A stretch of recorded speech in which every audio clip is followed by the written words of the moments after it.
கர்த்தரால் கூடாத காரியம் என்று ஒன்று இல்லவே இல்லை.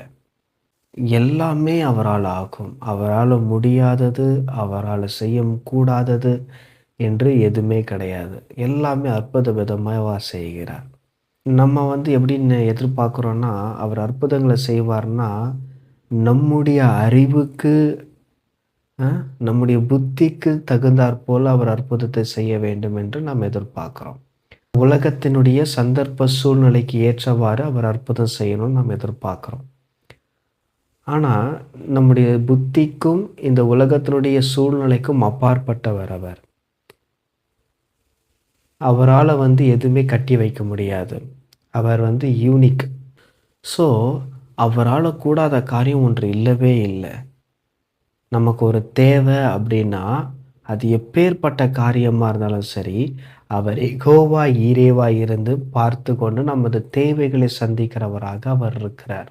ஆபிரகாமுக்கு பாருங்க, வயசாகி போச்சு, சாராளுடைய கர்ப்பமும் செத்து போச்சு.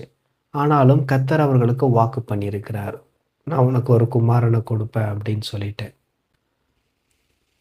அந்த வாக்கு தத்தத்தை ஆபிரகாம் 100 வயசா இருக்கும்போது நிறைவேற்றுறார் பாருங்க. பிள்ளையும் கொடுக்கிறாரு. அந்த பிள்ளை மூலயமாக ஒரு சந்ததி உருவாகுகிறது. அந்த சந்ததி மூலமாக இயேசு வருகிறாரு. அந்த இயேசு மூலியமாக நமக்கு மீட்பையும் ரட்சிப்பையும் உண்டாக்குகிறார். ஸோ அவரால் முடியாத காரியம் ஒன்றுமே இல்லை. இஸ்ரேல் ஜனங்கள் பாருங்க, செங்கடலுக்கு முன்னாடி நிற்கிறாங்க. பின்னாடி பார்வோனுடைய படை துரத்திட்டு வருது. அவ்வளோதான், நாங்கள் முடிஞ்சிருச்சு முறுமுறுக்கிறாங்க. மோசேக்கு விரோதமாக முறுமுறுக்கிறாங்க. எகிப்தில் புதைக்கிறதுக்கு இடம் இல்லைன்னு சொல்லிட்டா எங்களை இங்கே கூட்டி கொண்டு வந்தீங்கன்னு சொல்லிட்டு மோசேக்கு விரோதமாக முறுமுறுக்கிறாங்க பாருங்க.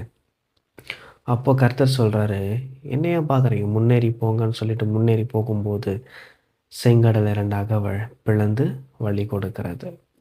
சேஃபாக போனாங்க. இந்த வனாந்தரத்தில் எங்களுக்கு சாப்பாடே இல்லைன்னாங்க, சாப்பாடை கொடுத்தாரு.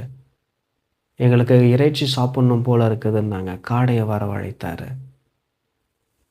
தண்ணி வேணும்னு கேட்டாங்க, கண்மலையை பிளந்து தண்ணீர் கொடுத்தாரு.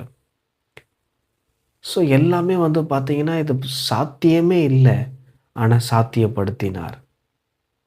இன்றைக்கெல்லாம் 100 வயசில் குழந்தை பிறக்கும் அப்படின்னு சொன்னால் யாருமே நம்ப மாட்டாங்க.